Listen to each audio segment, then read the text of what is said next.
obtenir ces certificats de fin d'études secondaires. 10 heures, le directeur réunit les apprenants dans une parade extraordinaire pour une communication importante. Une soixantaine d'écoliers y ont répondu présents, sur un total d'environ 80 écoliers qui se centrent compte à ce jour. Plusieurs enfants et jeunes, dont la majorité en dessous de l'âge adulte, sont encore intéressés par l'instruction. Ces enfants sont pour la plupart ceux en rupture familiale, certains des déplacés de guerre et d'autres ceux ayant longtemps abandonné leurs études.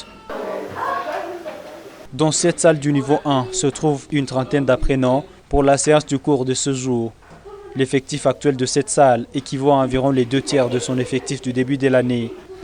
Nombreux ont abandonné faute de moyens financiers. Et chez nous, nous avons la possibilité d'avoir les certificats de fin d'études primaires pendant 3 ans.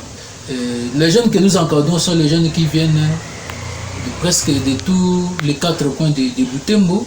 Et ce sont les enfants des orphelins, les enfants de la rue, qui sont aussi parmi nous. L'école fonctionne comme Kindougou 2 depuis l'année passée. C'est une école qui date de longtemps, mais qui n'appartenait pas à l'Assomption. Au début de l'année scolaire, nous avons commencé avec un effectif de, je crois, de 104, mais actuellement l'effectif a baissé. Nous avons, je crois, 86 écoliers. Il y a déjà des départs qui sont au niveau 1, niveau 2 et au niveau 3. Et comme certains parents sont déplacés, les écoliers eux-mêmes ont préféré abandonner. Humainement, on peut être tolérant, on les comprend, ce sont des enfants, ce sont des petits frères, peut-être que c'est les fêtes là, c'est la guerre qui a fait c'est qu'ils ne puissent pas avoir quoi des frais, qu'ils ne puissent pas obtenir l'argent pour payer les frais. Humainement, on comprend.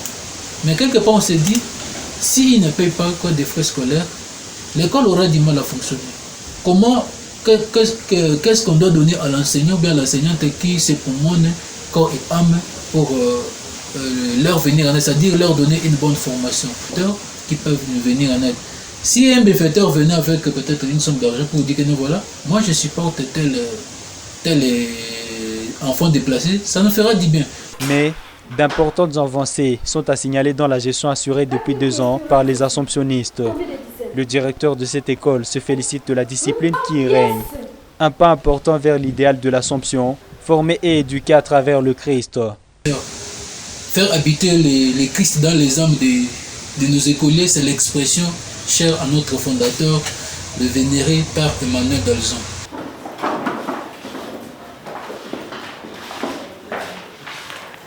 Le niveau 3, qui est le degré terminal, prépare ses apprenants à l'épreuve nationale de fin d'études primaires, ENAFEP. Nous sommes maintenant au niveau 3, qui est l'année terminale pour nous.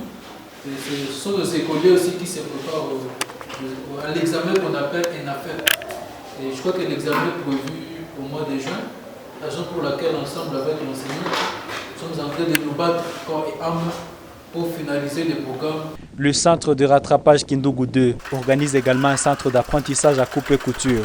Cette institution dispose d'un atelier de couture très bien équipé pour un encadrement de qualité. Le centre de rattrapage scolaire Kindougou 2 est situé en cellule Mukondo, numéro 89, au quartier Kalemiré, en commune Boulenguera.